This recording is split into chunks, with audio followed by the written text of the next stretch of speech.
Hello guys, sa magandang hapon. So meron tayong gagawin. So ito yung aming homemade na may problema. Ayan. Ganyan lang sa guys. So hindi siya umiinit. So wala siyang temperature. So hindi na siya gumagana ang keypad. So ito yung sira nito. So ayan. Hindi siya umiinit guys. So wala rin siyang display. May display siya pero ganyan lang. Pero keypad niya hindi nag-response. So ayan, titingnan natin guys anong magagawa natin. Ayan.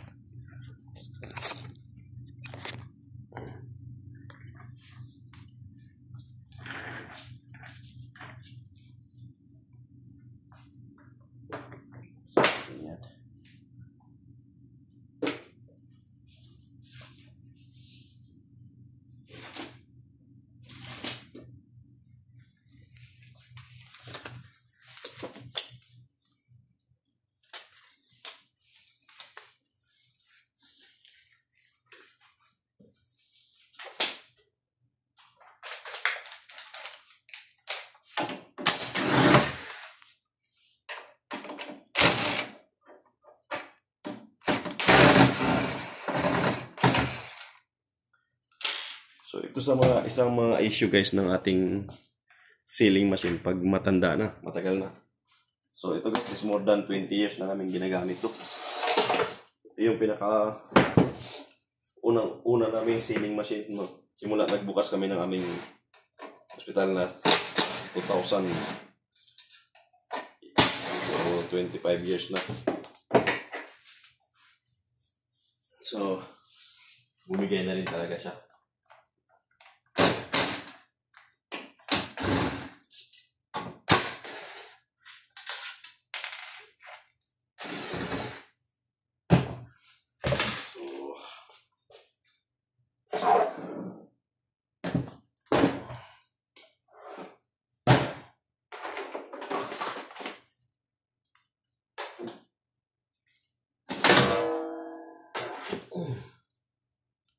So, pag tinignan mo naman yan guys, ayan.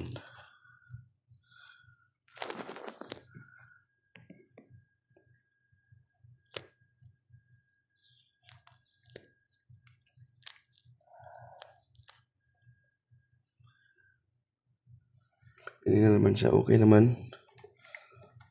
So, hindi naman siya nag-stuck. Ayan. Hindi naman stuck yung gear natin. Ayan. Umiikot naman siya.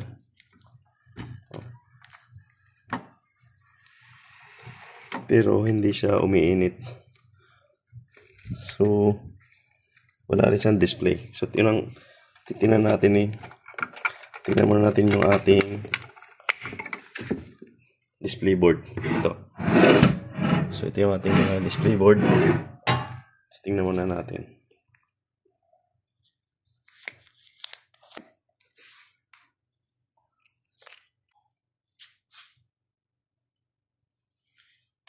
So, ayan guys. So, na-check natin yung heater. Wala naman siyang issue. So, pag tinik ko yung heater niya, ayan o. Chinik ko yung heater niya guys. Ito yung heater niya. Sa resistance, ayan. Pin number. So, ayan, meron siyang 67 ohms. Yung upper, yung lower niya is ayan, meron din siyang 67 ohms sa lower niya. So, okay yung heater natin guys. Walang problema yung heater. So, ang problema natin is yung palit tayo ng power board. Yan. Meron ako ng power board din. Okay, basta German product. Kompleto ng spare parts yan guys. Ito pa, meron pa akong sa. Yan. Palitan naman natin yung para magamit na natin ating mga board. So, ito guys, meron din akong mga gear para dito. Ayan, yung gear niya, no. Ayan, dalawang gear yan para yan dito guys.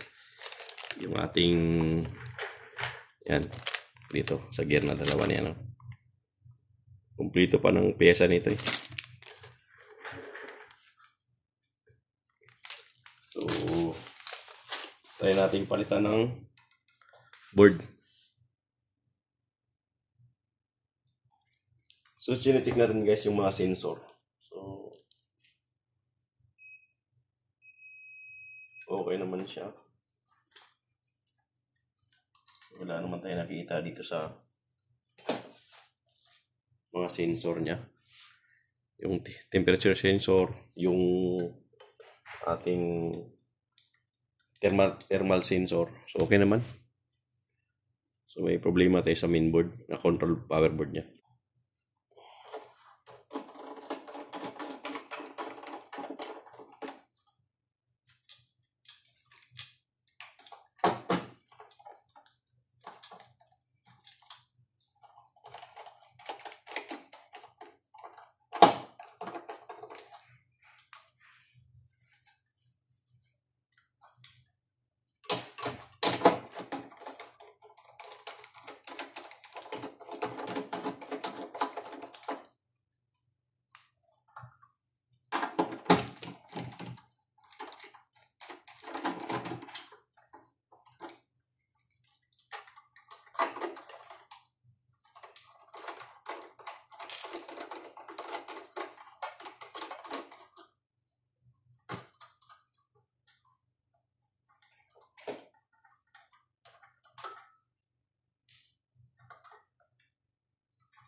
So, ito yun guys. Yung ating may problema.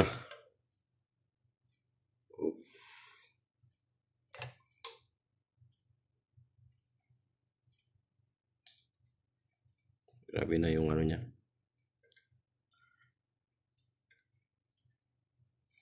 So, minumodify na rin pala to. Minumodify na rin pala. So, papalitan natin to guys. So, ayan, may pampalit tayo na board.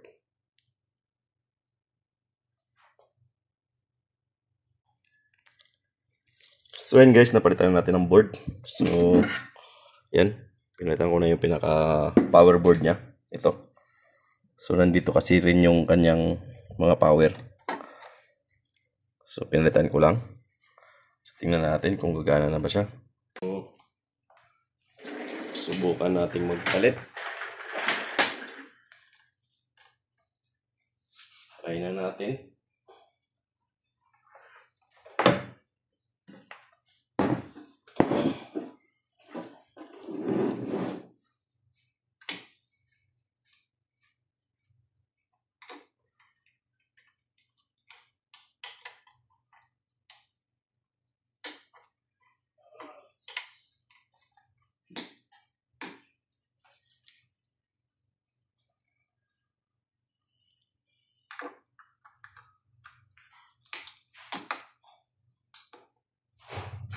Yun. So, naikabit na natin. Ikabit na natin yung ano natin. Hindi pa nakakabit ang ating power.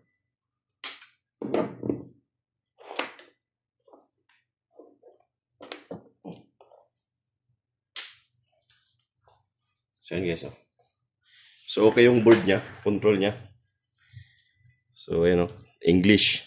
Please wait. So, okay yung ating control board. Ang problema natin is yung main board. Yung power board natin. So, ayan o. Please wait. Nag-ano na siya. Umiinit na siya. So, ang problema niya guys, ito lang talaga yung power niya. Ito. Yung kanyang power niya. So, i-repair ko naman to. I-troubleshoot ko. Ito guys, lumubo na capacitor. Tingnan mo.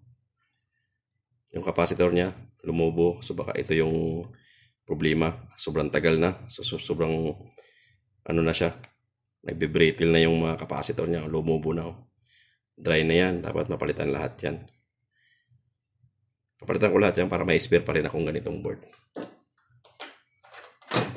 So, dito nagpi-place weight tayo.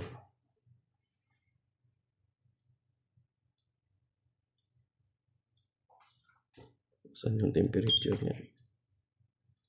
So, hindi tayo makapag-change yan hanggat hindi matapos yung place weight niya. Temperature hanggang 180. So, antayin natin mag 180 guys. So, napansin nyo guys, hindi tumataas yung ating temperature. Kasi hindi nakakabit yung ating sensor. Kalimutan ikabit yung sensor. Kabit muna natin yung sensor guys.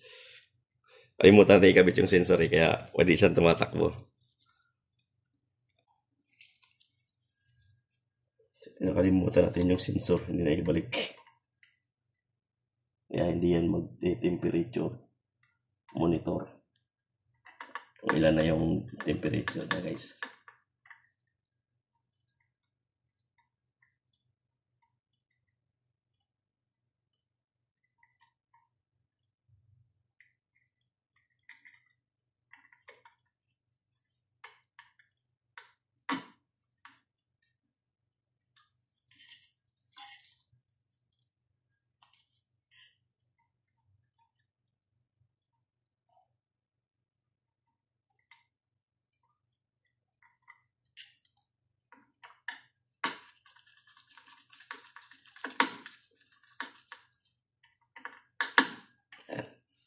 So, ito na yung monitor natin.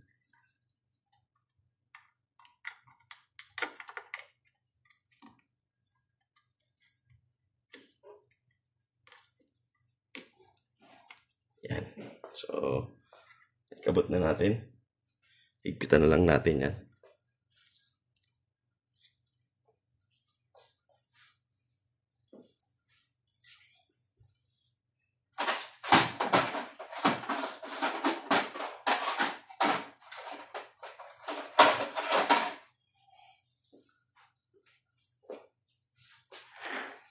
So, higpitan lang natin to guys kasi maluwag.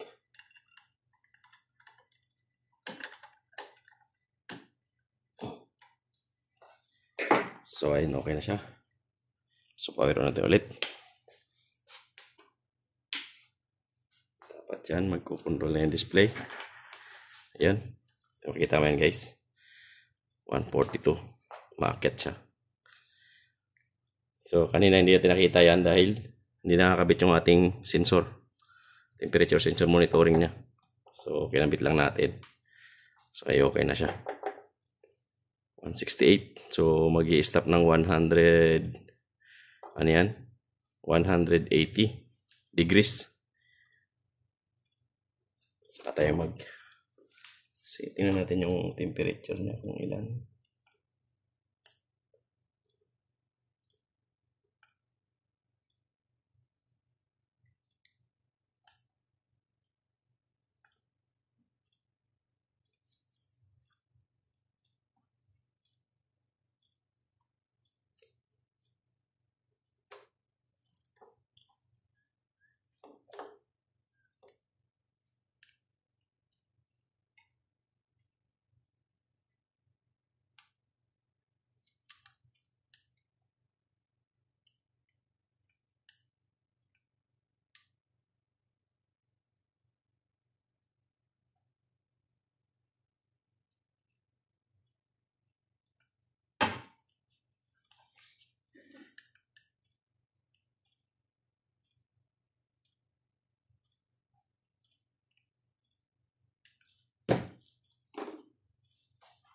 So, antayin lang natin maabot ng ano yan, 180. So, pwede na tayo mag-seal.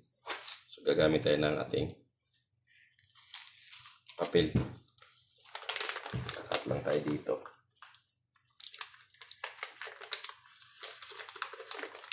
Pang sample ba?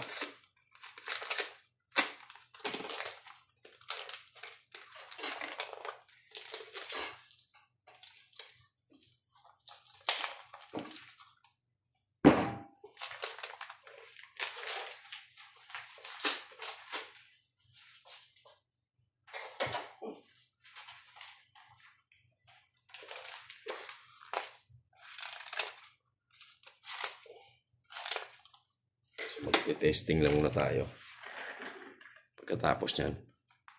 So yun guys, pag 177, so nare-reach nyo na.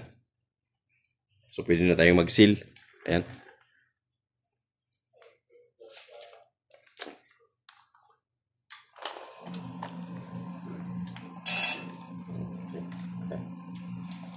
So,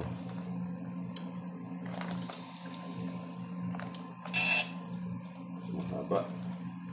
So, gumagana na siya guys. 179. So, baguhin lang natin itong sipit.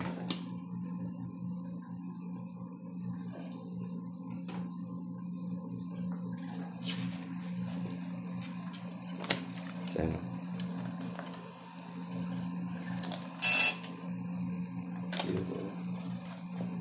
Hindi siya maayos kumain.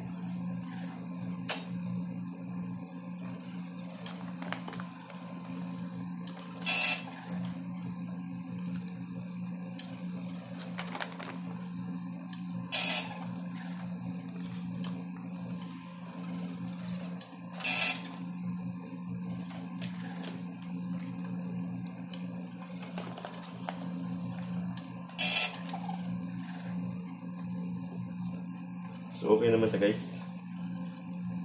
So, solid pa siya. Yan o.